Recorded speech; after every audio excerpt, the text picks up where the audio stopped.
Praegust olete siis Süvahoo loodustalus ja meie pereettevõte tegeleb siis tee- ja maitsetaimekasvatusega mahepõllumajanduses. Ja sellega alustasime juba umbes 25 aastat tagasi, kui mina oma lastega siia tallu kolisin.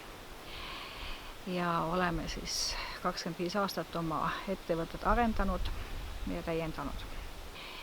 Ravimtaimedena jõudsime nii, et minul on üks lastest, kes vajab väheke rohkem hoolt ja ei olnud võimalik nagu tööle kusagil kaugemale minna ja sain kokku Orapere talu perenaise Liisi Kutkinaga ja uurisin veel natuke seda tausta ja hakkasime siis tegema siis tee- ja maitsetaimi algul kahekesi ühe firma alt, siis hiljem pooldusime.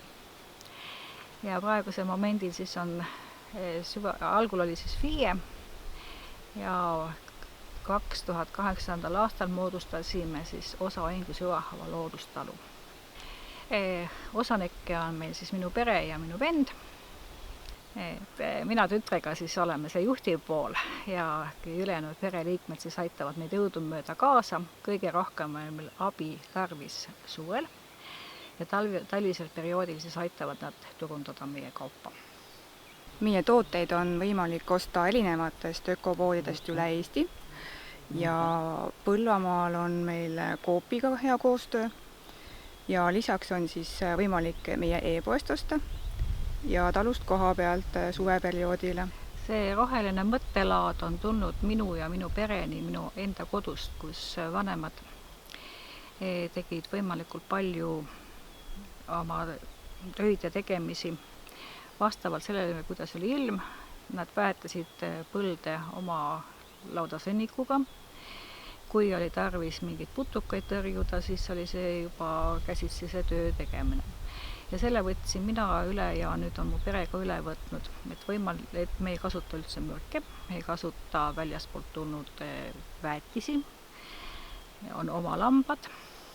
Sellest teeme siis sõnniku komposti ja sellega väetame maad, lisaks me multsime peenraid ja see on siis minu arust kõige tervislikum, see, mis meile loodus annab ja ise ka natukene aitame selle loodusele kaasa. Eluviis on meil võimalikult roheline, pesuvahendid, kõik, mis endale tarvitame, on ökoloogilised, vähem ka ennast rikkuda keemiaga. Võimalikult palju taaskasutame tooteid ja asju, et näiteks taimekasvatuses kasutame korduvalt erinevaid istutuspotte, aga oleme ka võtnud toidutööstusest siis need jogurtitopsid näiteks, siis ajalehti, pappi. Oma igapäevaelus on ka ikkagi korduvkasutatavad näiteks rätikud, et nendest saab teha ilusti mingid lauapuhastuslappe. Mahepõllumajandusega seotult meie õpetame siis inimestele ka, kuidas muidu põllu peal on võimalik siis kerge vaevaga taimi kasvatada. Lisaks sellele on meil välja kuulutatud siis TV õpituba, kus me õpetame siis inimestele, kuidas muidu võimalikult õigesti valmistada endale teed, kuidas need kokku sobivad ja nii edasi. Lisaks on meil ka käsitööõpitoad, vastavalt sellele, millist